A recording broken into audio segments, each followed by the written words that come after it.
Et je donne la parole au représentant de l'Algérie. President, I thank Madame Di Carlo and Major General Berry for...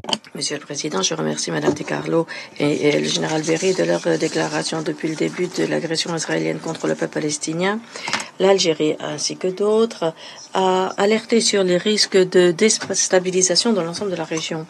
Nous avons souligné également cela lors des négociations de la résolution 2722 et de la 2739 sur la sécurité maritime en mer Rouge.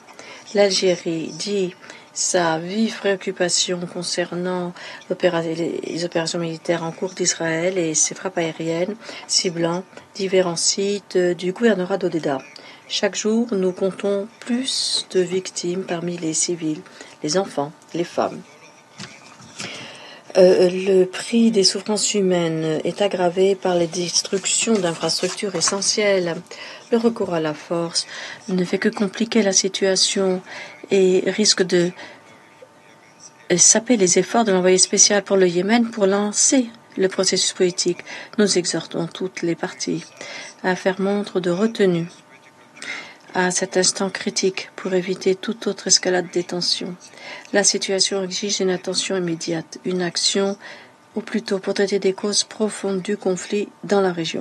Aujourd'hui, on ne va pas lancer d'avertissement sur un embrasement parce que l'embrasement est déjà là, l'embrasement régional. Nous lançons un avertissement quand une escalade plus grande encore. Le besoin de cessez-le-feu à Gaza n'a jamais été aussi grand. Cessez-le-feu à Gaza demeure la clé pour la stabilité au Moyen-Orient. Le peuple palestinien connaît au quotidien une catastrophe humanitaire, vivant sous une occupation cruelle. La situation difficile exige l'attention particulière du Conseil de sécurité.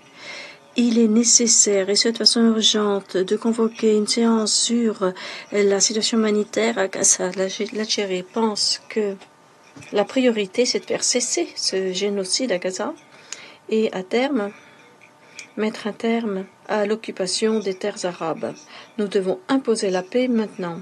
C'est le seul cheminement possible vers la paix et la stabilité au Moyen-Orient. Je vous remercie. Je remercie l'Algérie de sa déclaration.